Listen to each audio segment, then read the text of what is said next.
Welcome to a special broadcast of New Realities. I am here today with one of the scholars, I think, of the field, somebody who's put a tremendous amount of time in trying to understand the UFO phenomena. This is a special broadcast for Rama Institute and their festival because they are an organization that looking into the expansion of consciousness. So Grant, thanks for being here. You have a bunch of books coming out as well. Do you want to just name some of the books that you have coming up? I have a book on research on psilocybin called Breakthrough the Psilocybin School. I have a book coming out, and I have a book on alien documents coming out. And the books that were just released were the books on portals, Mount Shasta, and the whole thing on contact modalities, which is the whole consciousness idea that there are all sorts of modalities to get in the field. All the answers are in the field, this kind of thing. Yeah, exactly. And that's something of what I would like to talk about today. There's a couple of points I'd like to cover, and then we can have a kind of general sort of conversation here. Wait, I just want to tell people, I'm going to share my screen as well and say that, and let me see, share screen, got you.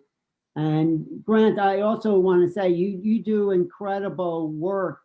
Every week you're putting out another video, and I appreciate your covering the topics of art and UFOs and consciousness. So I think that's quite a valuable piece. Anything you want to just say now about the convergence of art and consciousness and UFOs? Well, it's sort of a takeoff from the idea that I originally got. I had gotten a message many years ago from Chris Bledsoe, the famous experiencer, where he said, "I've got a message from you from the Guardians," were the beings that he was dealing with. And they want you to know the message is in the music. And that's when I said, well, I don't really listen to music. I'm not interested in music. You're probably talking to the wrong guy. And then he linked up the synchronicity where he said, you should listen to this song called After the Gold Rush by Neil Young. Oh, right. And Neil Young grew up in the city where I'm in. And that's what led me down this road. And that's when I realized that it was true. There was this message. It was a bunch of experiencer musicians who were putting up messages inside the music. And I did a book called Inspired, The Paranormal World of Creativity, where I look at, because I had a download experience. I found out that musicians have download experiences. Then I realized that artists have download experiences, that inventors, Nobel Prize winners. And that's when I realized there was this connection that in the art world is almost the same as the world of the music, that you have as Roger Lear. You remember Roger Lear, who did the alien implants? Yeah. Roger Lear was asked, what's common between all experiencers? He said, the only scientific thing that I can really validate about all experiencers is they're all right brain creative people, and Hollywood is full of them. And that's the commonality between art and music, is that it's these right brain people who are able to tap into the field. They're receptive and they can pick up the signal, whereas the signal's there for everybody. But if you're in the 3D world and you're busy making money and try trading stocks and whatever, your left brain has got you completely shut down. All the noise is there. Whereas artists are sort of in a different world. Musicians are in this other world where they can actually pick up the signal. And that is why I believe they're being used to get across the message. You know, that's a point I also think we should focus on, that the signal somehow is getting stronger. We are moving into a time of higher vibration. And if we just open our minds to what this cosmic signal, whatever you want to talk to, it seems like it's coming online for a lot more people. Do you find that to be true? Yeah, my theory of that is that I have this theory that I gave you an article called The Theory of Wow, where I believe that we're no different than any other social or political movement, whether it's African-American rights, gay rights, gay marriage, whatever it is that the more you talk about the subject, the more the consciousness rises. And that's what it is. So it doesn't matter whether you're doing, bad jokes about African Americans or bad movies or whatever, as long as you're talking, and it's the idea, as long as you spell the name right, eventually the consciousness gets where everybody's talking about it, and then people will make the right decision. So that's where I think the veil starts to thin, is when people start talking about it. So, but it's no different than any other social or political movement. I have to say, though, and something Whitley Strieber pointed out, we are the most oppressed people, silenced people more than any other minority, speaking out about this engenders ridicule, or it used to, up until the New York Times. And Yeah. There's a big shift. That's what I always point out, is that people don't realize that this veil is thinning, or what I call the acclimatization. Because I wrote an article many years ago called "The 64 Reasons They've Decided Not to Tell You the Truth," and you remember the reasons. Stephen Greer used to say, "When this thing gets disclosed, the stock market is going to melt down. People are going to jump off bridges, commit suicide. Religion's going to collapse." And then what happened when the New York Times article came out? Everybody went, "Yeah, I knew that already. Ah, come on, tell me something else. I knew that already." Exactly. Yeah. And that's where you get this acclimatization, that the more people view it, the more people talk about it, the less threatening it becomes, until the point where, even if it comes down to there's actually ETs and they confirm all that kind of stuff, I don't think it's really going to shake people. It's going to shake the old timers. And that was what Max Planck said, that an idea does not develop by you convincing your skeptics or your opponents. It comes from people dying, and the new kids are able to accept it, and it just comes in. And even Max Planck talked about the fact that in 1874, and he's the guy that developed quantum physics. In 1874, his professor told him, "Don't get into physics. It's a total waste of time. We've discovered everything." And that was the whole idea, is that we always have this idea that we've got all this stuff. But I had a couple of noetic experiences, which I've talked to you about. And in my second one, which is a very long one in 2017, what I was given was the information is, not only have you got it wrong in terms of what you're doing, it's exactly the opposite of what people think it is. And it was the idea that we have a bunch of stuff, and we always assume that we've got everything figured out. And the noetic experience I got was said, they called it wrong blocks. There's right blocks and wrong blocks. And you've got a bunch of wrong blocks. And as Einstein said, you cannot solve a problem using the same information that you use to create the problem. And what we've done is we've cycled a bunch of stuff that's wrong. So we've changed some blocks. Like, we used to think the world is flat. No, it's not. We used to think the sun went around the earth. No, it doesn't. We used to think that things are solid. No, they're not. We're starting to understand there is no time, there is no space. The idea that not only is everything all space, but the matter is actually energy fields. And we're starting to realize that we're getting this wrong. And it's when you bring in information from the outside into the thing. As long as you are cycling these things, it's almost like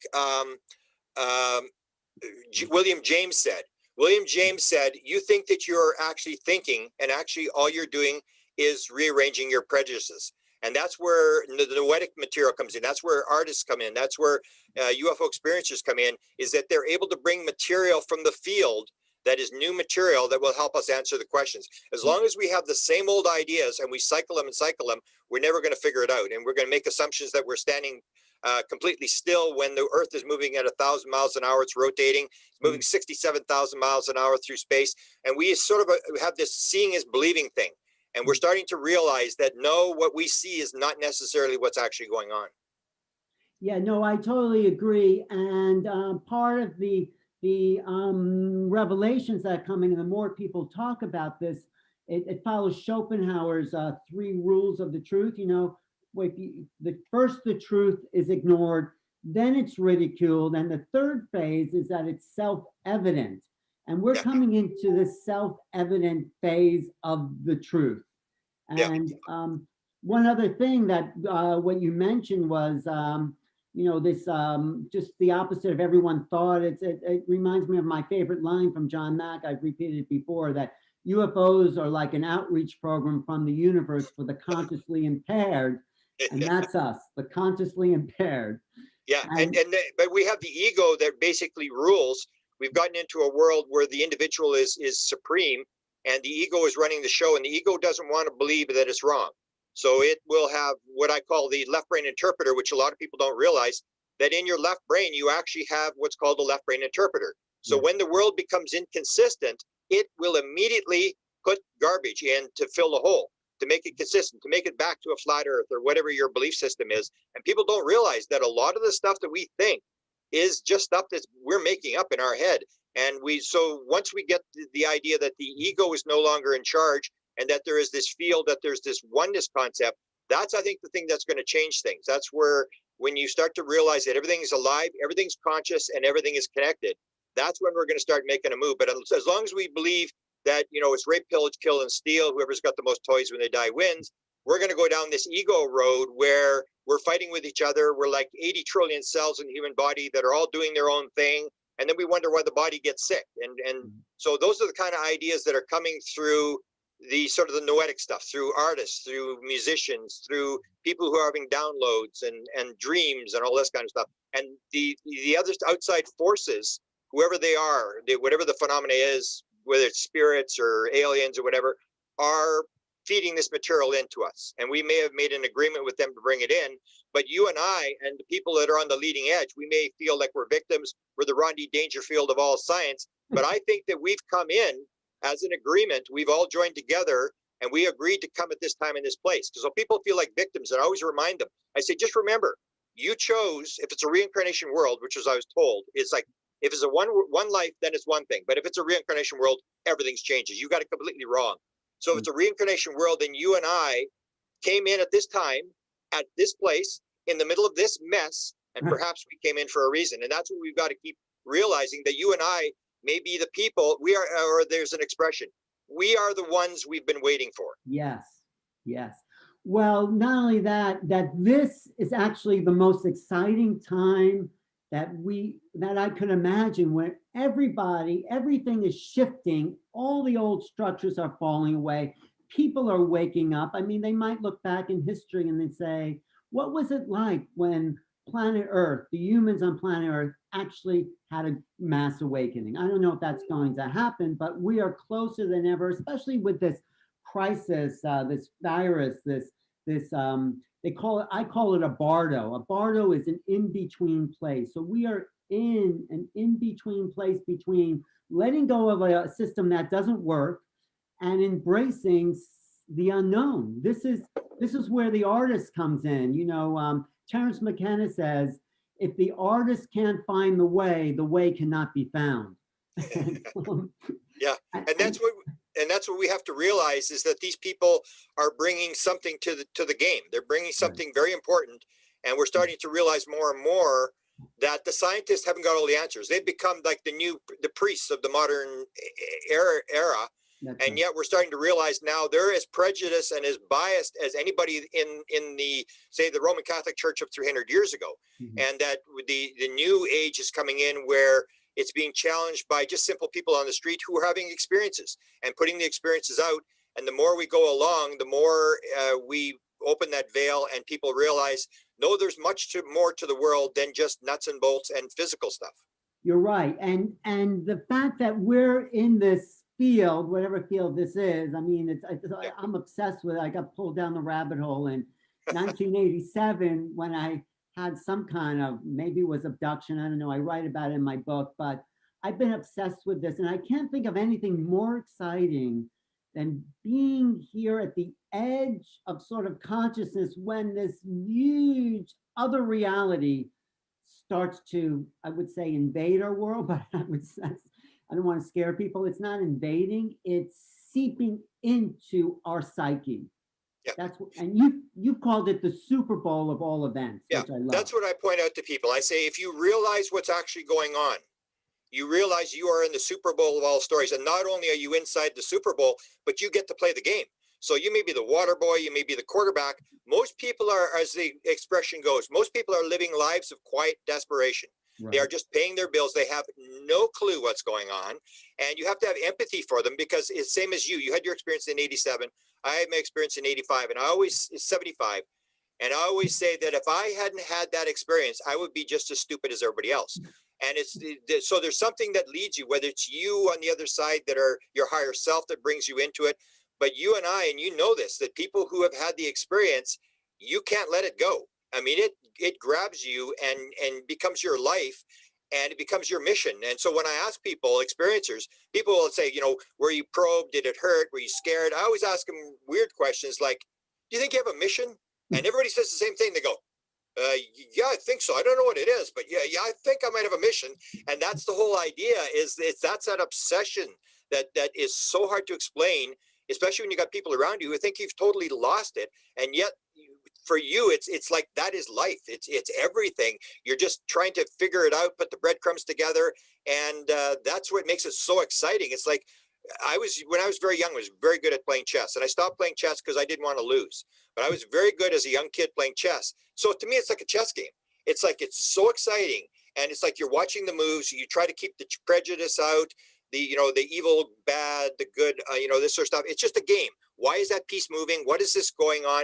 And it's like a game. And to me, I always say to people, like when you go to a cocktail party and people think that you're sort of the crazy guy, and then you listen to what people are talking about in a cocktail party. And it's like, Alan, tell me about your kids. I mean, are any of them in jail? I mean, did anybody get in trouble? Because I need something for the next cocktail party. And they're talking about people who aren't in the room and just gossiping. And you're going like, and you think I've got problems? And then you see the importance of the material you've got, because when you listen to what other people are doing, you're going, I couldn't do that for a day. I mean, I would commit suicide at the end of the day if I had to do that.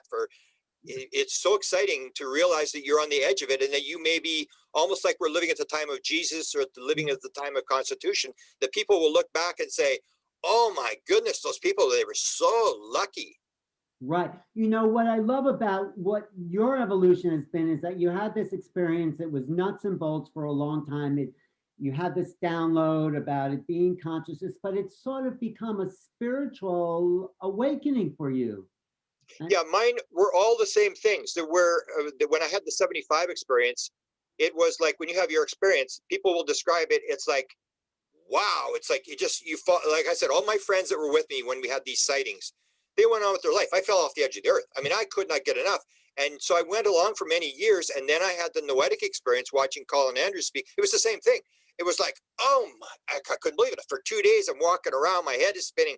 And it was that the noetic thing comes, and the way I describe it, it's like new information that comes with absolute certainty. It's almost like you got to talk to God and he told you something, and this is real.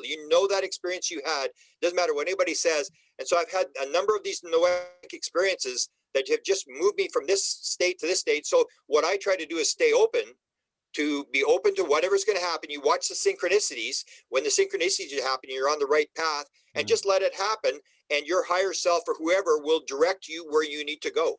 Right. No, it is so exciting. And talking about pieces of the puzzle, what makes it so interesting is that all the pieces are not in place, and that there's some spots like just the technology of UFOs and who are the beings that are behind it. And well, let me get into some of that because I want to just ask your opinion, because you've been such a great student of this phenomena.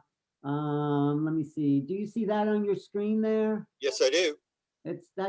I told them to. This is my book that's coming out. I told them to change the shape of that UFO. It's kind of ugly. That's a classic. That's not the UFO I use. So please. So and people got to realize the UFO shape.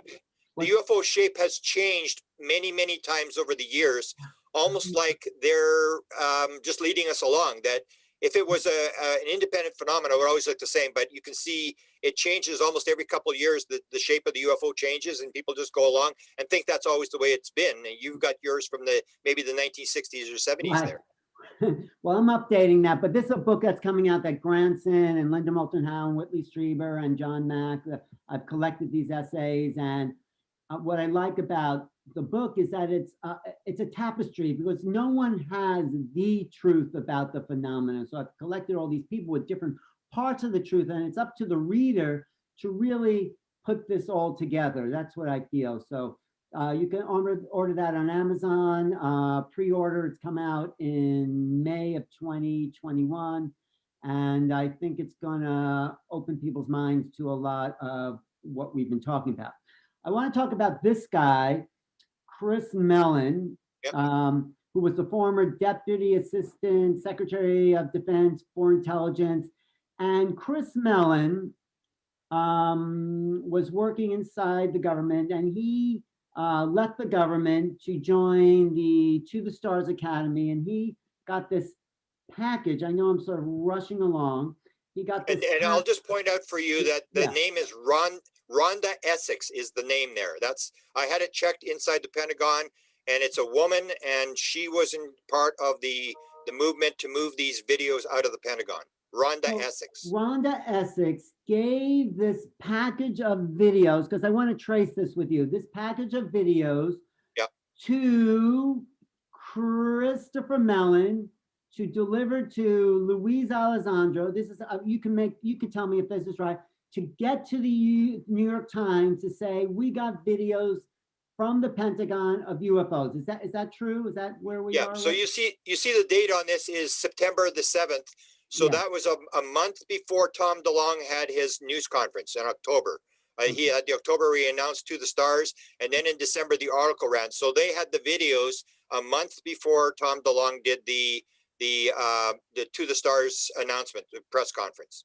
So let me just ask you about, so Christopher Melan is contacted by someone inside the Pentagon and they say, Chris, we got a package for you, meet us at this place at a certain time. Why all that secrecy? Why do they do that? Well, they're doing the plausible deniability. So you're putting the material out, but then you're throwing dirt in the water so nobody can really confirm who's leaking the material. So it's always been done this way. I've been approached a couple of times to be given stuff, and I'm not even an American. So they would say U.S. intelligence said to talk to you, and I said, come on, I'm Canadian. Why would U.S. intelligence? But they want this stuff out. I even had a phone call last night that described another effort inside Hollywood to put this stuff out. A producer came to me. I've had a number of producers come to me and want me to be involved in projects where stuff is going to be leaked into the UFO community. So that's the way they do it. So if you come to a skeptic, you and I, the skeptic will make the sign of the cross and tell you to back off and go away. But if it's in Hollywood, it's almost like the New York Times. If it's on Hollywood, then a skeptic can turn on the TV and say, oh, this is a stupid show. I'll watch it. I don't believe this stuff. And they don't realize they're getting programmed, because that's the way the information, people will believe what's on TV. That's how people get programmed. So that's why they're putting a lot of this stuff through Hollywood and through Tom DeLonge. The way Tom DeLonge went is he went to the guys at Lockheed Skunk Works and he said to them, you guys are messing this thing up. You're trying to get the information out. Nobody's listening to you. I have Twitter. I have Instagram. I have millions of followers. And if you want to get it to the young people, you need to go through me. And the one guy at Lockheed Skunk Works looked at the other guy and said, this might actually work. And that's why they're using Tom DeLonge, because he knows how to work in Hollywood. He knows how to put the stuff out. So they're trying to release it without scaring people, without anybody being able to, if you spill the milk, you can't put it back in. So they try to keep control of the story, but they want the story out. And it was the same story I heard last night. They want me to put this, a producer told me, they want me to put this stuff out. They're going to give me this material. These are intelligence people, and this leaks continue. Right. So why do they give it to Christopher Melan when it's addressed to Alessandro? Yeah, they're all connected to Tom DeLonge in their organization To the Stars, but that part doesn't make sense. Why does Melan pick up Alessandro's package? Okay, but it's how you move the stuff out. That's what I always said. The most important thing about the videos was not the videos, but how did they get the videos out of the Pentagon? And they talked about this, and you could never figure it out, because they said they were, you know, they were moved, they weren't classified, which I've heard before, that UFO videos aren't classified. And it's this bizarre sort of indirect way that they put it out, so nobody can really trace it. So the videos get out, and everybody watches the video, and nobody goes to say, you know, how did this stuff get out? Or the fact that the rumor was they had 200 different videos, and that they're waiting for this other stuff to be cleared, and that there are people inside the government who want this material out, who are making these moves to move it out. But you can't. Otherwise, you would just go out in front of a news conference and describe what's going on. And the aliens are doing the same thing. Whoever the intelligence and the phenomena is, they're doing the same thing. Nobody's doing anything directly. They're dropping these little breadcrumbs and making people chase after the breadcrumbs, and people are putting it together for themselves. But if you want to clear it and get it completely out, then you would do it. And you see Lou Elizondo, if you start looking at the story of Lou Elizondo met with Leslie Kean on October, I think it was October the 4th. That was the day that he retired. So this was set up before he retired. He's meeting with her, and if you read Leslie Kean's version of the story, there was a bunch of intelligence people. It wasn't just Lou Elizondo. There was a bunch of intelligence people, which mean the New York Times was being fed stuff, as the Washington Post was being fed stuff, as Politico was being fed stuff. They're all being fed material. Do you think that the ATIP program that was working inside the Pentagon wanted to go civilian on purpose? I mean, they're in collusion to the stars because, and the ATIP. So, okay, we want to get the secret government program out of the government to a private organization. Was this all planned out by the government in conjunction with To the Stars? Well, I would never use the word the government. I believe there's groups inside the government. People have to realize the government is not a uniform thing. There's people fighting for budgets. So if you leave your budget, they'll come and grab your money and take your budget and take your project. So there's people inside the government. So what I would say with ATIP, this is my opinion, that ATIP was stalled. You always hear hell put off and people talk about the fact that the information was stalled because everything was stovepiped. So there's all these different areas. So ATIP was looking at military UFO videos and stuff like that, but they couldn't deal with civilians. They couldn't deal with experiencers. They were all linked off. I think the move to get it out is to get white money into the community where everybody, the scientists, can all exchange information. So I think that's what Lou Elizondo and Melan are trying to do. They're trying to get it into the white world where people can talk about it. Because in the black world, it's all stovepiped and nobody's getting anywhere because everybody has their little piece of the puzzle and they're not allowed to talk to anybody else. Right, that makes sense. I'm just going to go back to these slides here. Let me just go here. Okay, I want to keep going forward. So ATIP, the Advanced Aerospace Threat Identification Program. I know they changed their names a couple of times, but this is basically what's been referred to as the secret government program to study unidentified aerial phenomena. Again, I wouldn't say it's a secret government program. I think it was on behalf of part of the military. So it would be cut off. That's the thing. It would be cut off from others because Lou Elizondo does talk about this, that there was different elements, like they were not allowed to deal with civilians. They were only allowed to deal with military, and then the Navy was a big part of it. So that's the thing. You got to realize that this may be only one of hundreds of different programs. But when it came out, when I released a book in 2016, Managing Magic, Melan was on Coast to Coast right after me, and he said, "I don't believe there's a cover up. I would know that I was I was the sort of the top guy for black budget programs for Senate. I would know."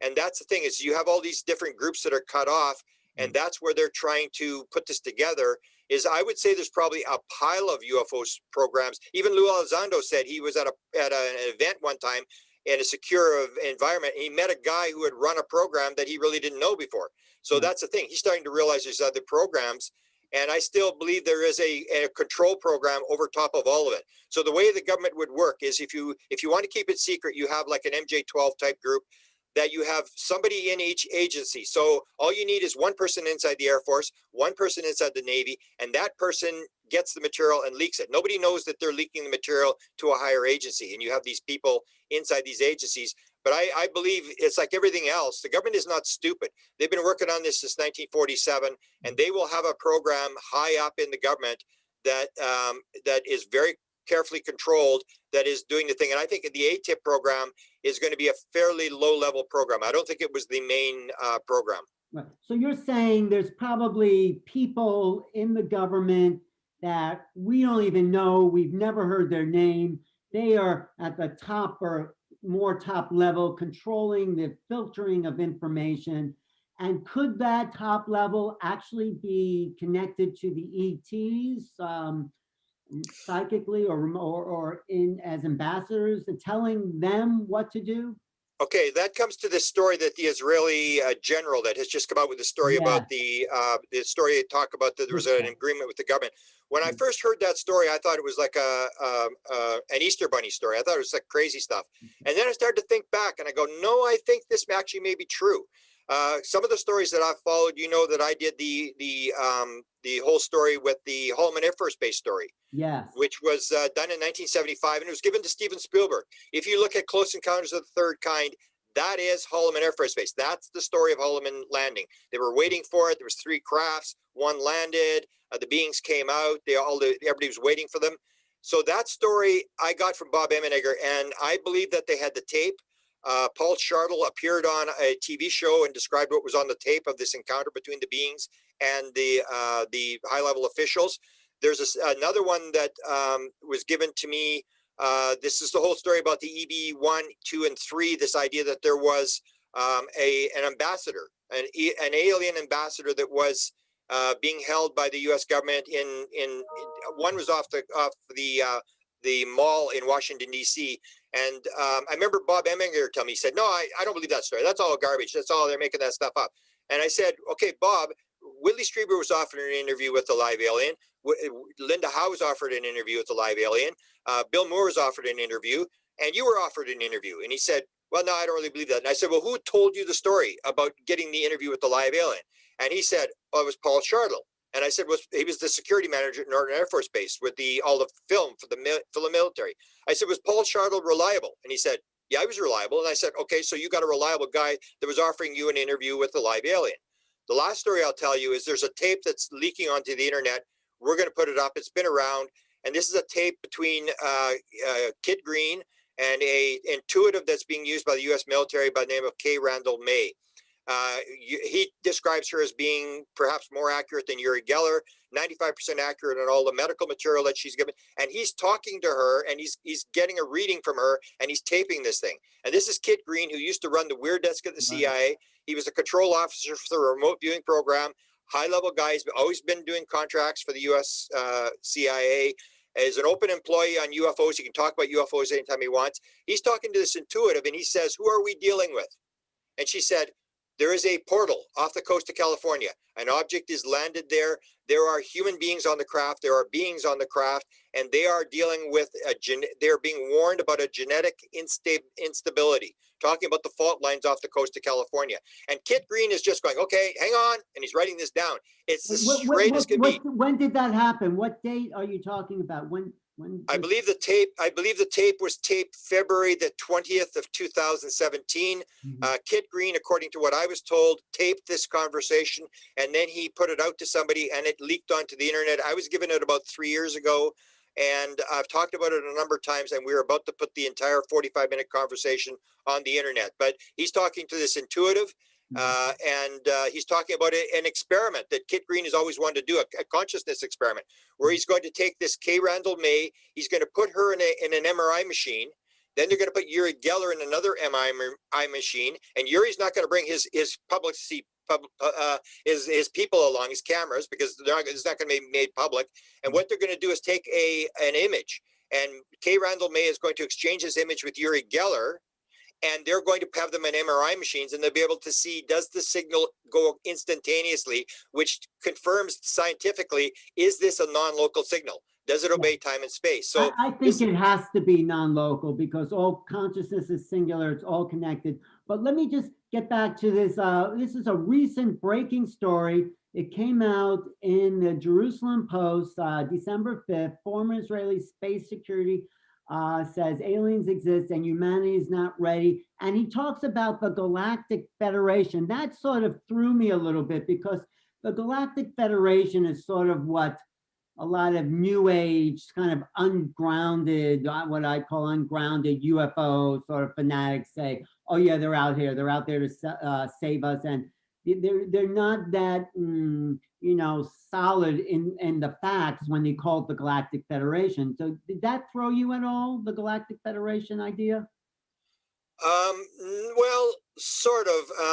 The Trump thing threw me more, where he talks about Donald Trump. The Galactic Federation, the way I look at it, you'll get a lot of experiencers who will claim they're brought in front of the Galactic Federation. But if you get the oneness principle, that everything is one, we think everything's separate. If you get the aliens, I've always wondered, like, for example, I've never seen an experiencer who dealt with only one type of alien. And so I say, what do? Hand people off? So first you deal with the grays, then you got the reptilians, then you got the mantids, and then you have suddenly an angel figure. And that is the idea that all the aliens may actually be working together. They understand. As Ben Rich said, when Jan Hartson asked him, how do they get here? How do they get here? How does it work? He said, what do you know about ESP? All things in time and space are connected. So if everything is connected, then all the aliens know what all the aliens are doing. And I don't believe there are aliens fighting each other. I believe they all understand the oneness. So the idea that all the aliens are working together as a federation, I think that may make sense. The problem I had with the story was the Donald Trump thing, that this had been given to Donald Trump and he wasn't going to do it. That I don't believe for a second. I don't believe that either. The other problem with the story, and here's a section from that article that was in the Jerusalem Post. about cooperation, secret underground base on Mars. I mean, the Mars stuff and all the Mars jumping people. I don't believe a single word about the Mars jumping program. Well, let me give you a story. This is a story you've probably dealt with Diane Pasolka. She's about to come out with a new book, which currently has some pretty dramatic stuff in it. Yeah. Her book was very famous, published by Oxford Press. The main character in her book is, she calls him Tyler D. I met Tyler D in 2013 at a cottage in Pennsylvania. And Tyler D, he was talking to me about experiencers. He was linking me up with experiencers because he follows experiencers, gets them to write down their premonitions and stuff like that. And he showed me his cell phone. He said, "What do you think of this?" And he showed me these two guys flying through space. And I didn't know what he was talking about. I said, "I don't know." And he said, "This painting." And so, "What about that?" And he showed me a series of paintings. Then he showed me a postcard in the back seat of a car that was on top of a parkade. And he said, on this postcard, it says, "Oh, there's a boyfriend writing to his girlfriend. I wish I could travel through space to be with you," or something to that effect. And I'm still don't know why he's showing me these photographs. And then he says, "You know where that is?" And I said, "No, I don't know where it is." He said, "That's the Hughes Aircraft Building." And I said, "Yeah, I still don't know what you're talking about."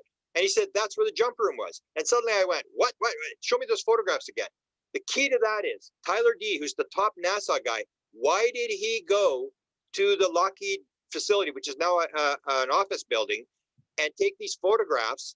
And he said the photograph of the two guys flying through space is outside the elevator where this supposed story. And then I'm starting to think, is that story true? Maybe that's why would Tyler D show me these photographs? And why would he go to the thing if it's all garbage? It appeared that Tyler D, the top NASA guy, seemed to think there was some truth to the story. And when I followed Ron Pandolfi, and I would say all the technology, when I follow all the technology, because I followed the highest level people, the presidents, the intelligence people, Eric Walker from Penn State University, all these high level people. Every time I looked at technology like anti-gravity and stuff, it always seemed to fall apart, that there was they wouldn't have anything. We couldn't levitate anything. We couldn't do anything. But when it came to portal technology, every time it came to portal technology, it appeared at the end. Yes, they may actually have this. And one thing was the story that Kit Green told to Peniston. Peniston asked him, "What are you guys doing? There's 8 people working for the military, working with experiencers. What are you doing? Why do you need my DNA? Why do you need my brain scan?" And he said, "Well, we're working on propulsion." He said, "Ah, what do you mean propulsion?" "Oh, loony propulsion." And so Kit Green, this high-level CIA guy, says to him, he says, "Well, maybe I'm using the wrong word. We're trying to figure out how does the phenomena pop in and pop out just as quickly." And that's this idea that everything is one, that they're popping in, they're popping out. They're not flying here through time and space. There is no time and space. It's all here. It's all now. And that's where I looked at this thing. I never would have believed the whole story of the jump room until this guy showed me the photograph. I was thinking, why would he show me these photographs? He didn't say it was right. He didn't say it was wrong. He just said, "What do you think?" And he was sort of prodding me, almost like throwing a breadcrumb down to get me. And of course, I immediately went there and he said, "Watch out for the security guard." I went there. There was a security guard. And I photographed all the same paintings that he photographed in this building. And it was very strange that he would show me this thing with the jump room, that he would show me these photographs. Well, then you get the ridiculous stories, though, about the Mars jump room from people I don't trust at all. They were there for 25 years. They came back. I mean, that's where. Okay, but that's where I say the way they do the cover-up thing is if a story leaks, so you get a story, you're an intelligence guy, you leak a story. So instead of going and killing Alan Steinfeld, what they do is they just put another guy out to tell the same story with a different end. They did the same thing with the ATIP. So when the ATIP story broke in the New York Times, the New York Times called it the Advanced Aerospace Threat Identification Program. The Wall Street, the Political was told it was the Advanced Aviation, and Washington Post was told Advanced Aviation. So they're all using high-level intelligence sources to confirm the story. So why did they give 2 different names to 3 different newspapers? And they did it because everybody's going to accuse you're making this up, and everybody's going in different directions, and nobody knows who to believe. So that's how they slow it down. The story leaks, they put the story out, then they throw mud in the water so nobody can really tell what the real story is. So the story sort of gets out, but nobody can confirm the story. They don't want you to confirm the story, because once you confirm the story, it's over. They lose control of the story. But as long as they keep the story where nobody really knows what's true and what's not true, it's like Area 51. When they did that, Bob Lazar knew John Lear. We knew this story. In his interview, in his interview, they asked Bob Lazar, they said, what's your relationship to John Lear and what do you think about him? So they knew that he knew John Lear, who's they got the wildest stories of all. They leaked the story to Lazar, and of course they knew Lazar was going to take it to John Lear. John Lear tells a story, nobody believes it. And then suddenly George Knapp picks up on the story and it goes viral. But that's how they do it. They leak it to people who have bad reputations, or they put in secondary stories that conflict with the first story, and they get the story out because they want the story out, but they don't want you to confirm the story, because once you confirm the story, it's over. Wow. No, I just want to say, I'll continue with you, Grant, but I just want to say thank you for Rama for broadcasting this portion of the show. I'm Alan Steinfeld with Grant Cameron. We're going to continue this conversation, and you could see the rest of it on my YouTube channel and Grant's YouTube channel as well, White House UFOs, right, Grant? Yeah. And youtube.com/new realities. But I want to go back to that Israel. Well, first I want to ask about the Mars jump room, because then you get, so the government comes in and brainwashes people, should I name like Cory Good, with these confusing stories, and other people I said who claim to have been on Mars for 150 years. I mean, ridiculous. I mean, insane stuff that somehow, and these people, they don't feel like healthy, aware, conscious beings, in my opinion. I mean, I might get some flack about that, but is that then brainwashing by the insiders to put out the false story about the Mars jump room? Is that what you would say? Well, what I'm saying is that they want you to know that there may be a Mars jump room, but you're never going to confirm the story. You're never going to figure out whether it's true or not. The same as I believe that the intelligence behind the phenomena does the same thing. Yeah. I believe it actually sabotages its own witnesses. So they give you material, and then when they put out material that is bad, and the contactee goes under. It's like, oh, the guy made this up, or he whatever. I think a lot of this is done on purpose, that they want this instability, because whether it's the intelligence behind the phenomena or it's the government, they could stand up anytime they want and tell you what's going on. And they've been doing this thing. They contacted Disney. We go through this whole thing. In 1978, one of Disney's 9 animators comes up and he tells a story at the MUFON conference that Disney was approached in 1956 to do a UFO documentary, and they were going to give him films and all this kind of stuff. They've been doing this whole thing, this gradual disclosure thing, but it's a gradual disclosure, and that's how they control the story. By, you never know. And the stuff that was given to me, it was always like plausible deniability. So if you're dealing with like Ron Pandolfi, you'll never get Ron Pandolfi on camera, except the one time I got him on camera talking about portals, and he was furious. He was absolutely furious that I got caught on camera. But it's always like it comes through Dan Smith, and Dan Smith, it's like, oh, who believes Dan Smith? Dan Smith, he's this crazy guy, you know, he's rich and he's crazy, whatever. And that's what they want. They want you to hear the story, but you don't know, oh, it's Dan Smith. Or like that's what they did with Area 51. They sent it to John Lear. And as long as John Lear was carrying the story for 6 months, nobody believed it. But as soon as George Knapp got it, then suddenly everybody believed it. But Lear had been telling the story for 6 months, and everybody said, it's John Lear, forget it, it's garbage or whatever. And you can actually see there's a documentary at the end of the Reagan administration that was released called UFO CoverUp Live, and everybody said it was a terrible thing. They were all reading off of cue cards. Well, of course they were reading off cue cards. It was planned. It was made to look really hokey. And you'll see on that documentary, that was October of 1988, just before the election with when Bush got in, and in that documentary, you'll see on a flow chart. They show a flow chart of how it works, and you will see two elements. One of them was Area 51. Area 51 would not be known publicly for another 6 months. It was already on that flow chart. So they put it out. Nobody really notices. I didn't notice for 30 years that it was on that flow chart. And you start to see that they're leaking this material up, but you've got to control the story, because otherwise you just stand up and tell the story. They don't want it to stand up and tell the story. They want it to come out with plausible deniability. Okay, I want to go back. No, I totally agree with that. And I think you know that better than anyone. I want to go back to this Israeli former minister. He says the UFOs have asked not to publish that they are here. Humanity is not ready yet. There's an agreement between the US government and aliens. They signed a contract with us to do experiments. That's probably abductions. Other people have talked about that. Who knows? There's an underground base at the depth of Mars where their representatives are also he says our American astronauts. That's kind of strange. I got this slide from one of Linda's reports. But anyway, this is the guy, and it's hard to believe all of it. So maybe some of it's true? I mean, what is he being told to come out at this time with this, or what do you think? Yeah, or he may have been fed material to discredit his story. So he's allowed to tell the story as long as he changes. The same with Phil Corso came out with his story. And it seemed to have stuff, but some of it didn't seem to be true. And it may be that if you tell this part of the story, you can tell the other part of the story, or he's part of it. So the whole idea is you don't release the true story, because otherwise you come up with the photographs and the documents or whatever, and that's not what they want to do. They want the story of the Mars jump room out, or the fact that there's an agreement with government, and that seems to be backed up. I would say, yes, I've seen material coming not from him, but from credible people that indicates, yeah, Bob Emniger was a very credible guy. They still have a top secret film that they were given. There's no doubt that he was dealing with high-level government people. He worked for the Nixon re-election campaign. He was friends with Bob Holloman, the chief of staff for the Nixon thing. Linda Howe claims quite clearly that he showed her a letter from Richard Nixon saying, thank you for the cooperation on the project we worked on.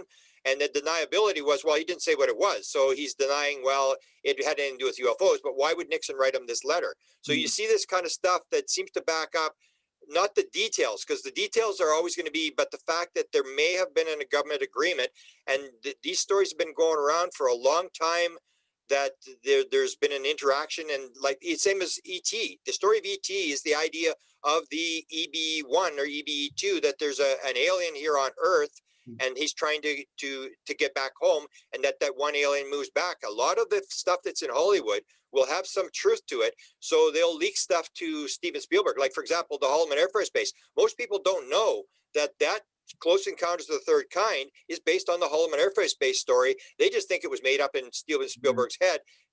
He was given the documentary in 1975. That's where the story comes from. So these true things get in there, and they're fictionalized, which is the way they want the story to come out, so they can control the story and gradually leak it. That was the Brookings Institute report in the 1960s said, if you realize that there are extraterrestrials here, you have to slowly acclimatize the people. That is the policy that they've used, and that seems to be what they're doing. You put the story out, and then you put out a false story. You take information, surround it with disinformation, and put it out, and it bounces around, and everybody gets to accept it. Same as the UFO thing. Before it was like, oh, UFOs don't even exist. And they kept saying UFOs exist, and they would leak stuff and whatever. And then when it came out, everybody was ready to accept it. There was no shock. And that's what they want to do, because there's bigger things coming as to whether there's an agreement, or whether there's been abductions, or all this kind of stuff. And they've got to bring it out slowly. You can't just drop everything, because you and I may understand what's going on, but the vast majority of the population has no clue and will absolutely be flipped out if you suddenly drop down. Because I say this mystery, whatever it is going to be 1,000 times more complex than what people think it is. It's going to be a lot less physical than people think it is. It's going to be a lot more spiritual than people think it is. And it will not have a hint of capitalism. And that is going to floor a lot of people in the United States of America when they realize, yeah, it is a hive mentality. They are not into physical stuff. And these kind of things are going to flip people out. You've got to gradually release it to people. You can't just drop it in people's lap. But let me ask you, worldwide, because you sort of have the pulse on the current zeitgeist of the UFO. Was this story by the Israeli minister taken seriously around the world? Was it laughed off? Because I can compare it to Paul Hellyer, the Canadian minister, who comes out later and says there's UFOs, and no one really seems to take Paul Hellyer seriously. But was this guy taken seriously? Okay, no, well, I don't think he's really been taken seriously, the same as Paul Hellyer. But it works the other way. So Paul Hellyer, and I was dealing with Paul Hellyer in the 70s. We were trying to get him. Paul Hellyer talked about a UFO landing base being built in Canada for UFOs to land. And we knew where it came from. We knew that who it was behind it. And we kept saying to Paul Hellyer, like, how do the aliens know where to land? And we knew what the story was. And Paul didn't know anything. What was the story? Would someone plant that story in his head?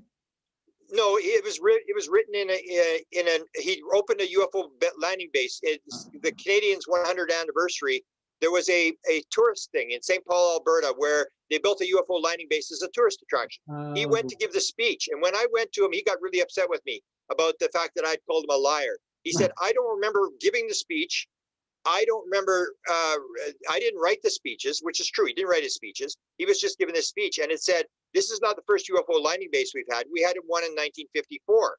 And the idea behind that, I went to Wilbur Brockhouse Smith's wife when she was still alive, and I said, take a look at this story.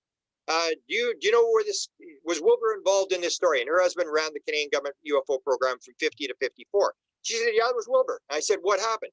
She said, Wilbur told the Canadian government, I want you to quit trying to shoot the thing down. I'm in contact with an alien by the name of AFA. If you open up a base, I will allow AFA to land and you can talk to him. That's why they opened the base. They opened it in St. Paul, Alberta. It had a no-fly zone like Area 51. It was an Army base. They were doing nerve gas tests there. It was a high top secret base. And they opened up the base. And then Wilbur said, we want an agreement that he'll be allowed to land. They said, yeah. Then they made an agreement. They wanted an agreement that he would be allowed to take off. There was three people. There was the military, the Royal Canadian Mounted Police, the federal police, and there was the cabinet. The cabinet would not give 100% assurance that they would allow the thing to take off. Wilbur said, that's it. We're calling it off. We're not landing anything. So that's what happened. They opened the base, and Paul Hellyer was told they opened this base, but we were trying to get to him. Like, how do they know where to land? Because Wilbur had told them where to land, and they called the whole thing off. So Hellyer said, well, that proves that UFOs don't exist because nothing landed there. Doesn't prove anything. But Paul Hellyer didn't know anything. But Paul Hellyer works the other way. That even though Paul Hellyer just repeated a bunch of stories from a bunch of people who were very unreliable, it still works in our benefit. Because the same as this guy's going to work in our benefit, because they're not going to check the story. Like you and I will check the story and say, oh, this is garbage, this is garbage. Most people won't. They'll say, did you see, I hear it all the time, that Minister of Defense, did you see that Minister of Defense? And it works in our benefit that everybody thinks these stories are true. And so even though he's telling falsehoods, that's why I say the same as African-American or gay rights, there was a lot of bad stuff done, a lot of bad movies, a lot of bad stories about them. It didn't matter. When in the end, when consciousness rises and everybody talks about it, everybody's going to make the right decision. And we're going to forget all the mistakes that Paul Hellyer made, all the bad stories, all the bad actors are going to go away, and everybody's going to learn what the truth is. But first, you got to get people talking about it. You got to, and because people say it's not a circus. They told me it's not a circus. I said, yeah, it is a circus. If Jesus had not walked on water and had not fed 5,000 people, you wouldn't know who he is. If Travis Walton hadn't been abducted for 5 days, you wouldn't know who he is. This is a circus. Everybody's doing the circus. They're getting people's attention, and the dancing bear goes, and everybody watches it, and then 10 years or 20 years down the road,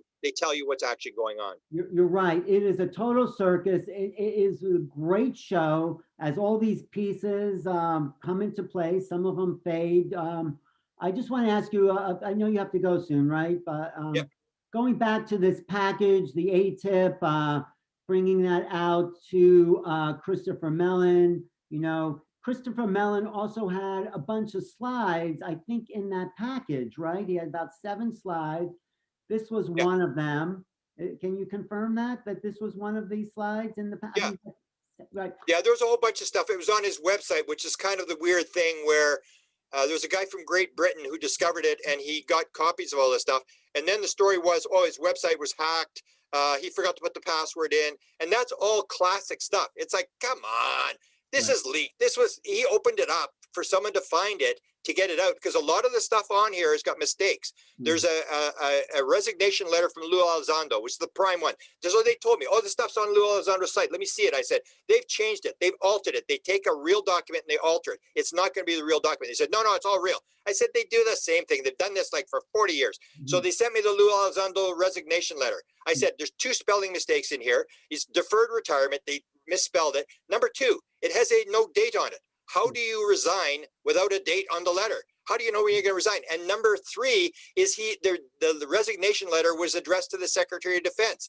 He doesn't resign to the Secretary of Defense. He resigns to his boss. He doesn't resign up five levels up. And that's, so you see all these documents, I believe they're real, but they've been altered. And that's what you do. You can't release classified information. You release this stuff, like you throw the mud in the water, you put the documents out, but they're not the real documents that have been altered, because people like me are going to discover there's mistakes in the document, and everybody's going to go, it's a hoax, and everybody just runs off, and the story gets out, and nobody believes it because they think it's a hoax. Right. So I want to ask you about one key phrase in this document. At the bottom here, what was considered phenomena, UFO phenomena, is now quantum physics. I think that is a real key, because you know what connects the quantum physics and the UFO phenomena, even in the way you look at it, is consciousness. They're saying consciousness, it's all in the eye of the observer. It's your consciousness that makes the quantum experiments real. You can create the particle from the wave, you collapse the wave function. So are they giving us a hint here that there's because I don't think quantum physics is developed enough in its form, but perhaps the phenomena or the intelligence behind the phenomena is using principles of consciousness to manipulate time and space and create what we see as UFOs and the phenomena. What do you? So is this a hint or is this a mislead? Well, I think it's basically the truth. The way they're describing it is maybe a little bit different, but it comes down to this idea that there is just consciousness. That's what I was told in my noetic experience. You got it wrong. That not only is not everything matter, there is no matter. It's all consciousness is primary. That was the first download experience I had in 2012, where I was given the document. The Canadians were told in 1950 by the Americans that mental phenomena might be involved with the flying saucer phenomena. And the key to that was nobody talked to an alien. Nobody knew aliens were telepathic.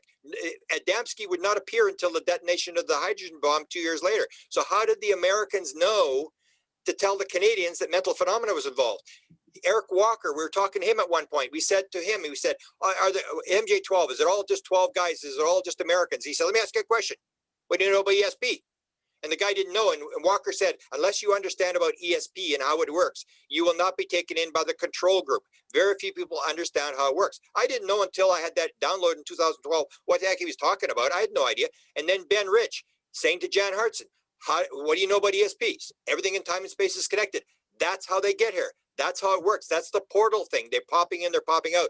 So it's the idea that Jacques Vallée started with this. Well, I used to think Jacques Vallée was nuts, where he was saying, I'd be very surprised if this turns out to be extraterrestrials flying around in little tin cans. And the more we go along, the more it looks like Jacques Vallée, where Jacques Vallée had this quote. I don't know if he actually said it. He said, it's just a giant kabuki theater, and the only message is we aren't alone. And the more you look at it, the less physical it becomes. I've said this before. It becomes like, and they're using the word quantum physics, but it's this Deepak Chopra thing, or we talked about this Hoffman idea, where everything is consciousness and everything that's physical is just like an icon on a desktop, that there is no physical stuff. We're making all these mistakes. We're, as Einstein said, we're trying to solve a problem using the same garbage that we used to create the problem. But I totally agree with everything. I think the thing about the ETs is that their consciousness field is unknown to us. It distorts what's in this document, cognitive environments, cognitive human interface. I think ATIP was here, and down here, unique cognitive human interface experiences. When in my experience, when you're in the field of these beings, there's a distortion in perception. And I think this is what they're saying. I felt like as if it feels like a dream, or it feels like you're on some drugs or altered states. This is part of I think what the government can explain to the average person, that they do not function in our reality, and their scope of awareness has a huge influence on who we are. Do you agree with that? Well, even the idea, that's what most people don't realize, and maybe the big catch is that it's the idea of the physical world, that when you do the psychedelics and you realize, or you do lucid dreaming, or you have an out-of-body experience or a near-death experience, you realize that the real world is not solid. It's very plastic. And you can have a devil come up to you and you give him a big hug and kiss, and he'll turn into a positive being and give you a message. And we don't realize, and that's maybe what they've got, is you're trying to hold this physical world together, rape, pillage, kill, and steal. And in fact, it's this very plastic universe. And that's where the quantum physics thing. So I would say there's not even a field of consciousness like the alien field or whatever. It's all just consciousness field. And when we get into it, we start parsing it, because the left brain wants to say, oh, there's these different levels. So we have this idea, you fall in the water, you swim down to 150 feet, and then you meet a fish and you say, okay, what level am I at? And the fish says, you're not at any level, you're in the water. It's the same as consciousness. There are no levels. There's just consciousness, and our left brain puts it into nouns and levels and colors, and none of that stuff exists. No, but I'm talking about, I understand that. I'm talking about it. We're in this normal state of consciousness right now. I feel if an ET would appear right here in front of us, our whole fabric of our reality would distort because of the presence of who they are. It's like being on psychedelics or something. We can't maintain, this is my experience, lucidity, the lucid normal awareness that we are in with other human beings. And that's what I feel they mean by this cognitive distortion. Have you had that experience at all? Oh yeah, for sure. Once you get in the field, you're always going to get that distortion thing. Right. The only exception is musicians who get songs in dreams where they say it comes completely clear. But anybody who's been in a field, whether it's a psychedelic or a near-death experience, they'll say it's more real than the real world, but you're sensing stuff in a lot of senses. You're not really feeling it. You're just sensing, you're getting information or whatever. And it's so different than the conscious world.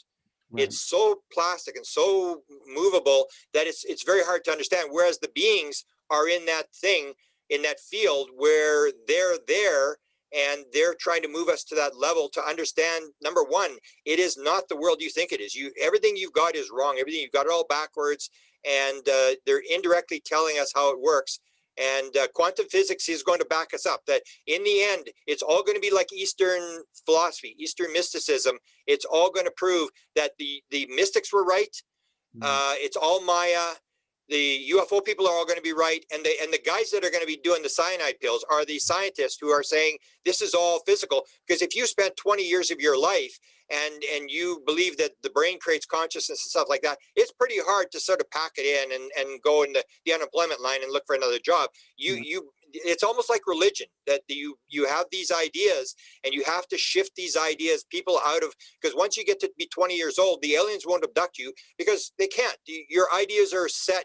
You're stationary, and people don't realize people, it's very hard to keep an open mind, and the beings are gradually moving us down that road. But it's a slow process, and they may have done it on thousands of different planets. They know exactly, I think, how to do this thing. But it's a gradual process where they're doing this breadcrumb thing.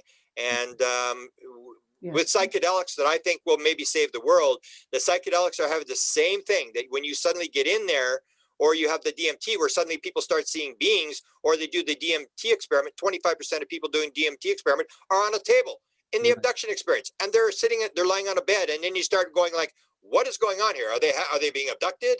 And Strassman used to ask his DMT people, have you ever been abducted? And they go, no, I don't think so.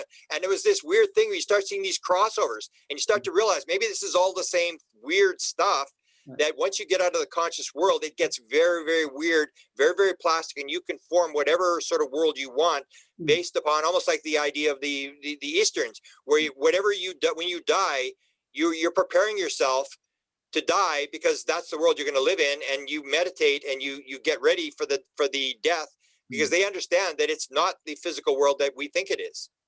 That's why being lucid in your dreams is a great practice as well. This is why, I mean, the Neil Young song After Go Rush, he says, in a dream, all in a dream, I saw the silver spaceship flying in the golden haze of the sun. John Lennon says this in his Dream Number 9. Right after he wrote that song, right after he had his UFO sighting in New York City, he wrote Dream Number 9. Yeah, and that's where you start to look at, is this all planned? Is John Lennon part of, because Yoko Ono had said, it's like channeling. Right. She was asked, how do the Beatles do this? She said, well, it's kind of like channeling. That's how they were getting this stuff. And you start to realize that it's not random the way people think it is, that people are getting help, that you're in the field, you have interactions or whatever. And even the experience that he had the same bizarre stuff that people don't realize.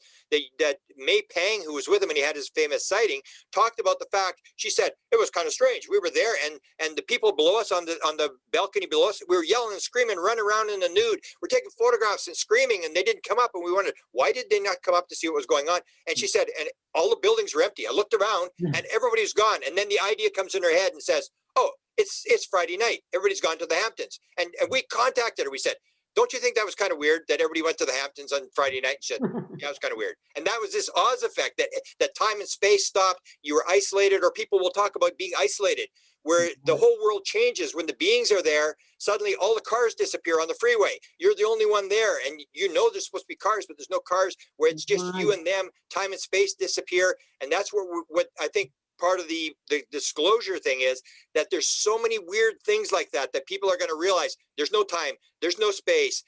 there's no heavenly streets of gold and pearly gates and all these kind of things where you have to rethink everything, and people aren't ready to go there. And that may be this thing with the Israeli thing, that people just aren't ready to go there yet. You and I maybe are, but vast majority of people are still living in a world where it's nuts and bolts, and there's just heaven and hell and good people and bad people, and they've got all sorts of stuff all totally messed up. Well, I think the government's getting closer to it. I'm going to wrap up here. These are some of the papers that the ATIP disclosure revealed, some of the papers that were done for this ATIP program, supposedly, according to the Chris Melan leak.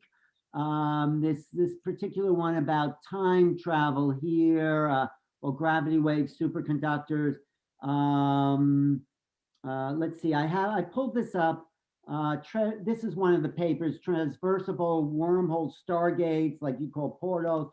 This is by Eric. We should point out that's by Eric Davis, who's an experiencer who had, when he was doing his graduation PhD, he and his wife saw a daylight disc, and he went off the rails just like you and I did, and was obsessed with the whole thing. Part of the thing I think with the problem with this is it's the same thing. You have this diversity that depends what you're doing. So the ATIP is trying to do the military thing, the analysis, and what Hal Puthoff and these people are doing, they've all got patents, and people got to realize this. One of the reasons why you have the disclosure, you don't have disclosure, is because the people who've got the money and they want to keep it to themselves are getting patents. Tyler D has 40 patents that he got from the beings. And so this technology, they're all looking at technology. And I think the beings have pointed out, a lot of people have pointed out, that if you go down the road of technology, you're in trouble. That's all we want for some aspects of the government, is they want the technology. They want to grab the little aliens, put them on reservations in New Mexico and Arizona, and grab the little engine out of the craft, and let's make some money out of this thing.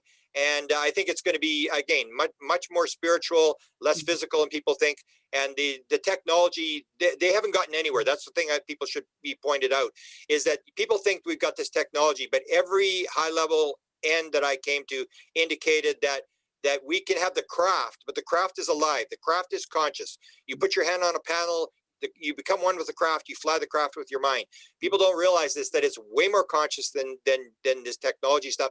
And we aren't even close to getting the idea of consciousness into this whole thing. And that you can have the craft, you can have the bodies, but unless you've got consciousness, you're not turning the craft on. It ain't going anywhere. You're right. I mean, they do seem to have figured out something, at least Eric Davis, maybe that's because he is a contactee, put together this paper about wormholes. And this all brings me back to the last article that Leslie Kean, Ralph Blumenthal wrote, Do we believe in UFOs? That is the wrong question, because like we're saying here, it's not about belief, it's about experience. This was from, I think, July 23rd, 2020, New York Times. That was one of the last articles. Right, that brings us back to there. So, we do seem to be getting closer to bringing them into this reality.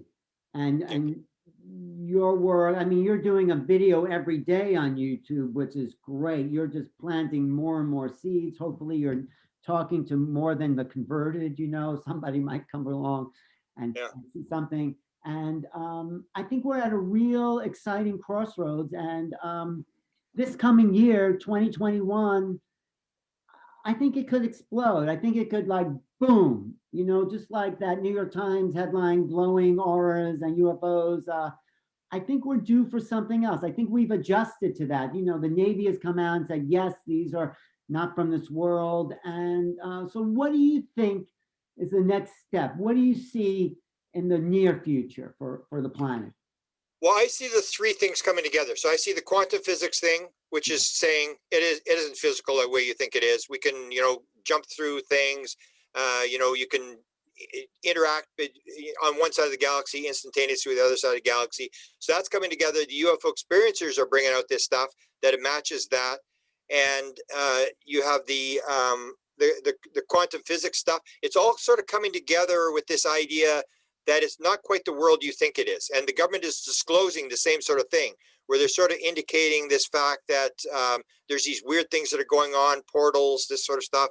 So I think it's all coming together, but I still think it's going to be a gradual process in terms of I don't think there's going to be a real major release. There's a story that seems to be confirmed now that Lou Elizondo and Melan are going to leave TTSA. They're going to go off on their own. Tom DeLonge's going to still do his TV stuff, and that they want disclosure. So I think there's a lot of movement, and we're in a different world altogether. And the biggest thing, I think, the development that will extend to next year is the fact that we're no longer the Rodney Dangerfield of the scientific community. Everybody realizes that these guys were right, and the people that would never touch this subject are now touching it. So you were with me back in the old days when you kept it kind of quiet. You didn't really go out there, and now nobody laughs at you anymore. Everybody has questions for you now. Right. That was I think I saw this like on CNN or Fox News. They said up until December 16th, 2017, it was okay to call anyone who believed in UFOs a crackpot. That all changed when, boom, the headlines of the New York Times said there is this. So we've seen this before. We've seen leaks. We've seen people. We've seen even UFOs over the Capitol building, 1952. It flares up. There's excitement. Everyone forgets about it and goes back to their unconsciousness. So perhaps we're at a turning point in history. I hope so, because this will change humanity as we know it. Not just disclosure, but the actual integration of these beings into our consciousness, into our reality. I think it'll be like a renaissance in art, in sensitivity and feeling and understanding who we are. And I say to people, okay, let's say we have free energy. Let's say the UFOs land. Let's say everything's right out in the open. What are you going to do with your life? Most people don't know, because there's so much fight just to get to level playing field, that's the question I think we have to start asking. Okay, this is all here. It's all available. Now, what is the purpose of the incarnational experience? And I think that's really, once we absorb the reality of UFOs, ETs, and we're part of a galactic federation, if you want to call it that, why have we come? Let's say our survival's taken care of, everything's given to us. Then this is where art comes in. We came to be the great artists of the imagination. That's my take on art. That's why we came, after the fight, just to get level, just to get to why we're here with abundance. We're here to do something, which is bring in more unknown, and that is through the creative imagination. That's my fallback piece. Do you agree with that? Yeah, I would agree with that. I would just add that people, when I saw the second night I saw the UFO when it was flying away, and I was wondering, like, what's it doing? It wasn't doing anything. I've always been obsessed. I've never been interested in UFO sightings because I saw it pretty close 5 times. I've always been interested in why are they here, and that's this whole idea: the detonation of the atomic bomb. For 39% of people who see the screen show the environmental devastation. That may be one of the things that people are really going to have a hard time handling, where they're saying, "You guys are about to flush this place down the toilet. We're just warning you. It's not all we're going to give you some free energy to, make your life even more. You've got a pile of people that are starving. You've got, people with no place to live running around the world."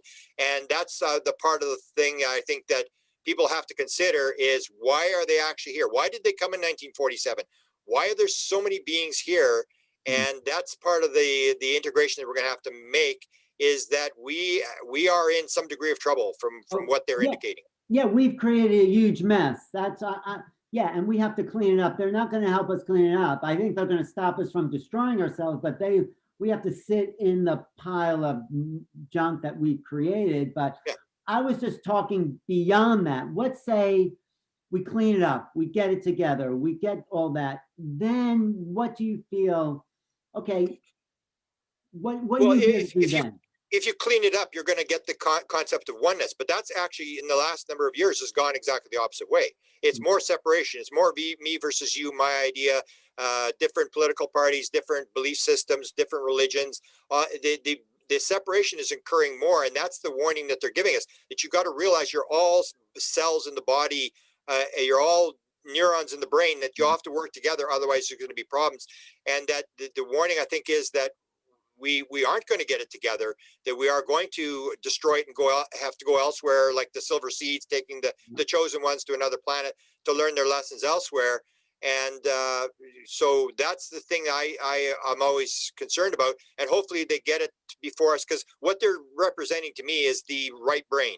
They're the female. I got a vision in one of my my noetic experiences of a woman with her hair flying in the wind, racing through the universe, creating, and the men coming in behind and destroying everything. And that's this idea that the female energy, that we're moving from the female energy, from the male, me versus you, you know, urinating contests, survival of the fittest, all that kind of stuff, into this the female, where it's all one, where the family, we've got to take care, and hopefully we get there before we destroy ourselves. That's where their movement, I see, is that they're in the right brain, the female thing. That's what they're trying to introduce. And maybe we'll do it, maybe we won't. I'm not that confident that we're going to solve the problem.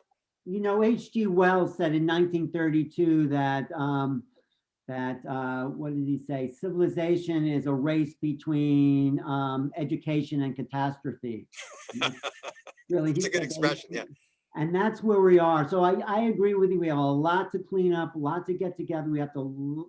There's a lot of work to do, but I am hopeful that somehow people are going to rise to the occasion and find that connection to the right brain, the higher self, and bring this oneness and the love and the compassion into reality.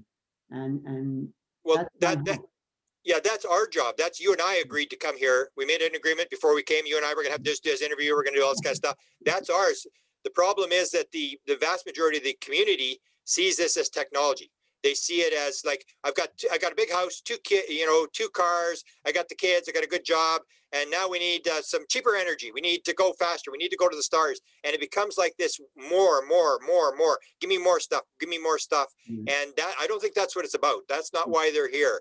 They're here to move the thing and to realize this oneness thing. That you know, whether it's the COVID situation or whatever the political situation is, that unless you realize and you come together and realize you are all one thing and you have to work together, you are gone. It is over, because that's what kills. I say my bottom line expression is, and I won't have a tombstone, but if I had a tombstone, I want to be on there. It said, all that we consider to be evil in the modern world is nothing more than the mistaken belief in separation.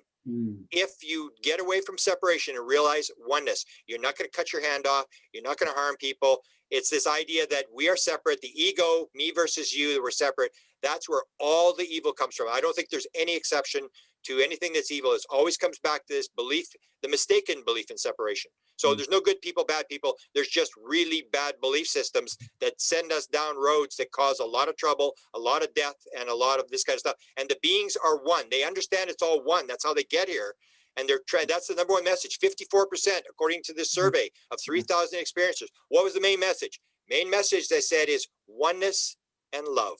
That's the number one message. Well, that's why they call it a universe, a one verse, a one song. And the ancients knew this, and the ancients, I think, actually, after you go do your psychedelic thing, look into the ancient alchemical texts. It's all in there as well.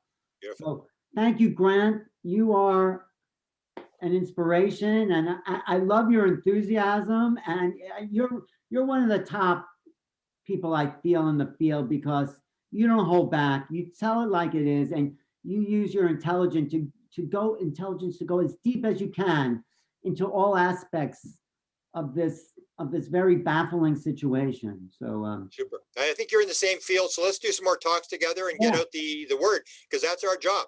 We came here for a reason. When we leave, we only get asked one question: how to work out. And according to what Newton said, everybody says the same thing: I could have done better. So let's get together. Let's get out the message. And because when I was young, I was raised to be a minister. I was very, a religious environment, and I always got the idea. The Bible says, "Too much is given, much is expected." Edgar Casey said, "Knowledge not used is sin." So you and I are in a worse position than the people on the street. If you get the people on the street, they can say, "I didn't know any better." But you and I can't use that excuse. We knew better. We knew what the answer was. I Zoomed 7 hours yesterday just on this subject. So it's like, I'm trying to do the best I can here. And, beautiful. Thank you. And I can help you where you can. I appreciate your. Yeah, thank you. What's coming up for you soon? Well, we're still doing this whole series of artists. We put out Yeah. the alert that we're going to do the artist thing, and we just got inundated with artists so we're going to run that thing, and then a lot of them are connected to music. So we're going to do a few music ones, Right. and we're going to follow some of the consciousness stuff. The UFO stuff I'll do less and less, but it's more this consciousness thing that I'm going to What be did doing. you think of the article I sent you, the Hilma Clint article? Clint. I haven't seen the article yet. I know that you have contact with my assistant. Oh, I sent you the article though. I haven't read it yet. Oh, okay. You just said it yesterday or whatever, so I haven't read it yet. Okay, let me know what you think, because. Yeah, but I'll put you in contact with my assistant, who always on the same. It's the synchronicity. She was on this whole. She was telling me about the Guggenheim, and I said, "Wow, man, we were just talking about this." And there's a whole, almost a whole new story, like a whole book on this type of thing. Yes. That she's actually in contact with the curator of that collection at the Guggenheim, and the woman is ready to play game on this other collection. She's talked to her. So that'd be a project that you and I and maybe Sinead will be working on. That would be great. You know, I was going to say this on the show I do with you about Hilma, but Hilma, I'm talking about Hilma Clint, who had a breakthrough show in her abstract art, and it was all channeled from these high masters. That's what she says in her diaries, that the beings came through and directed her hands to make these abstract paintings. She was a realist. She didn't know anything about abstract, but she took direct dictation from these beings. And I said to the curator, there was a symposium, and I said, you have to be a mystic to really understand Hilma's of Clint's art. And he goes, no, you don't. You have to be an art critic. I said, no, you have to be a mystic. I mean, we had this argument. I said, you don't understand anything she did because you're trying to analyze it. You have to come at it from where she was. That was my argument. So you're right. You're right. When she sees the other collection, like the Alma one that we'll show you, the documentary, it was called The Hand. The documentary was called The Hand. And she would sit there and she's smoking and she's talking to people, and her hand is drawing with all this Eastern Hindu stuff, all these gods. She was a Christian, knew nothing about it. Fascinating story out of Canada. There's another woman from LA who in I think the 40s and 50s, she did a lot of multi-dimensional art, and she said, I am a UFO. This is when the UFO thing was big with Adamski. Anyway, she channeled this whole thing from this, what she called a UFO, into her art. I'm going to send you that too. And and that's something that's moved now, like for whether it's Contact in the Desert or Consciousness Life Expo, those kind of lectures will be revolutionary, because you see how many artists are there. They all know this connection, but nobody's talking about it. So you and I have started to talk about this, and it's a new field that will open up with, because there's a lot of people who understand it, but they're isolated with their own art. Well, and when they realize they're all together. When I got a publisher for this book now, maybe they'll like this other book. I'll see. I got this great book that I think you'll really enjoy, because I put a historic context. Because art is about cognition. It's about new ways of perceiving. This is what I feel the role of the artist.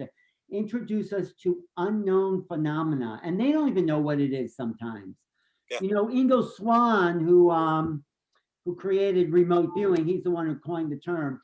He said he wished he wasn't being remembered as a psychic. He was a painter. And did you ever see Ingo Swann's paintings? They're all these doorways and dimensions, and that's how he wanted to be remembered, as a painter. Yeah, there's a lot of it. Even I mentioned here, this is the Alma. These are her drawings here. She did thousands of different paintings. And so I have this collection as well. Like this one here is Leonardo da Vinci painting on a spirit painting. These are savant paintings where you get these savants that can draw anything. The savant painting of Manhattan Island back there? Yeah, that's the kid. He's a African-American kid where they take him over New York City for 45 minutes in a helicopter. And then he gets a piece of paper 16 feet by 8 feet with a pencil, and he sits there for 3 days. And he's got an art gallery in London. And all the floors are the right number of floors with the right number of windows. He only flew over New York he's done London. He's done. Is that an original piece of his? That's a copy from his. The original is 8 by 16. That is great. I was wondering, why do you have a picture of Manhattan in your background there? Yeah, and that's this. They call him the human camera. They can take him over London, and he'll have all the right buildings and the right everything, and he's only seen it, and he's autistic, so he can't really talk. He can't really take care of himself, and he just sits there and he looks around, and then he can recreate like a camera. And Well, that's the kind of thing, when you see that, you realize something weird is going on here. You should pay attention to well, this. that's pure right brain. He probably doesn't have the capacity Yeah. of left brain, but he's all right brain. If you ever look at that Jill Bolte Taylor thing on Yeah. TED Talk, she talks about Yeah. what it's like to be a right brain. Yeah, when I did the Inspired, most autistic is left brain damage. That's why they can't tell you, they can't show you three fingers, they can't tell you their age, but they can do calculations that are unbelievable, or they can memorize 12,000 books or stuff like that. It's the left brain that's causing the problem. And once you shut that down, you have the problem that you can't button your shirt, but you know everything about everything. You're in that field, and and all the information is in the field, and it's getting the veil, breaking through the field and getting in there and bringing the material back. Right. That's why Einstein said logic will get you from A to B, but imagination will get you everywhere else. So Exactly. and we have to honor that imagination, because that is the key to our future. If we're really going to find a way out of our mess, which we've created, we need to rely on the right brain imagination to find that path home. Yeah, even when I did the Inspired book, Einstein, most people don't realize that Einstein got the theory of relativity in a dream. And he said, I knew I had to understand that dream. In fact, you could say, and I would say, that my entire career was based upon a meditation on that dream. And that's the thing. He pulled it out of the field, same as the quantum atom came to Bohr in a dream about the horse track. The uncertainty principle came to Heisenberg walking behind the Bohr Institute in the middle of the night, watching people walk around, and this idea popped in his head. People don't realize this, that you can, if you quiet the mind through meditation, through just walking around or whatever, if you can open that veil, that's where these ideas come from. People think it's, oh, these smart guys. Einstein was a genius. No, he had a dream. Same as the Google, the biggest company in the world, Google, came in a dream. That's where the company came from. The guy tells clearly that's where the idea for Google came from. And so people are getting that. And that's where artists are. They're very right brain. So your left brain is shutting you down. The right brain is in the field. So you got to listen to artists, musicians, and experiencers. And in the UFO world, we're making the mistake that we're saying, oh, it's just anecdotal. It's just art. It's just music. The UFO, they just think they've been on a flying saucer. It really doesn't. We're conservative. We're skeptic, whatever. It's like, no, you got to talk to these people. These are the people that are in the field. They've gotten through. You got to listen to them. The people that are in the rational analytical are these things with the wrong blocks. They're cycling the same thing. They think they're thinking, and they're just rearranging their prejudices, and they can't figure out why they can't get anywhere, because you're just cycling the same wrong material around and around and around. Right. That's why the government is having such a hard time, I think, disclosing, because they only know that left brain. And maybe some people like Harry Reid, maybe some people are starting to understand there's more to it, and they don't know how to talk about this, because it then also impinges on religious belief systems, the number of people that would know would be very, very limited. Tom DeLonge does talk about the one where he started with Stephen Greer, and Stephen Greer is into the consciousness thing. And he said when he was at Lockheed Skunk Works, the head scientist at Lockheed Skunk Works said, how does it work? How do they get here? How does it work? And he said, I think consciousness is involved. And the head scientist at Lockheed said, now you're talking. And for 45 minutes, Tom DeLonge said, that's all the guy wanted to talk. But that's the head scientist. So there is that guy, there may be a dozen people in the government who know the connection, but because they can't get anywhere with it, they're trying to move it into the white world so people can sort of figure this stuff out. But very few people will understand that connection. Most people are still in the nuts and the bolts, the rational analytical world. But there are people in the government that know, and hopefully they're trying to get it out, because the key is consciousness. There's no doubt about it. The whole world is conscious. Matter comes from consciousness, and you got to get the blocks right to start with. You can't keep believing the world is flat, that the sun goes around the earth and all this kind of stuff, and that things are solid. You got to bring in new material to understand and to solve the problem. And I think that's what the beings are doing. They're indirectly giving us information on how the world actually works. It's very exciting when we all imagine a world that functions on that conscious level. This is what Bashar talks about. This is what beings supposedly they've graduated to that place where they know it's all consciousness. Yeah, one of the 4 rules of Bashar: the one is the all are the one. Right. It's the oneness principle. It's all. Or the one guy, that wrote the book, The Children of the Greys, said to the tall gray, He was angry with him. He said, okay, what's your concept of God? Mm. And the tall gray said, we are one with the one who's all. The message is always going to be oneness. You see it over and over in the mystical literature, in the Eastern literature, in quantum physics, in talking to aliens. It's always the same message. Oneness is the key message. It's not separation, it's oneness. Thank you, Grant, for your oneness. Thank you. Thank you. Okay. That's the We'll do it one when again. when you put the left and the right together, they're forming that oneness there. There you go. Let's keep up dialogue. I appreciate where you're coming from, and we'll talk about doing the Daniel Hoffman thing together and whatever else. And let me know the next time you're doing the art show. I'd love to just comment on some of that. Yeah.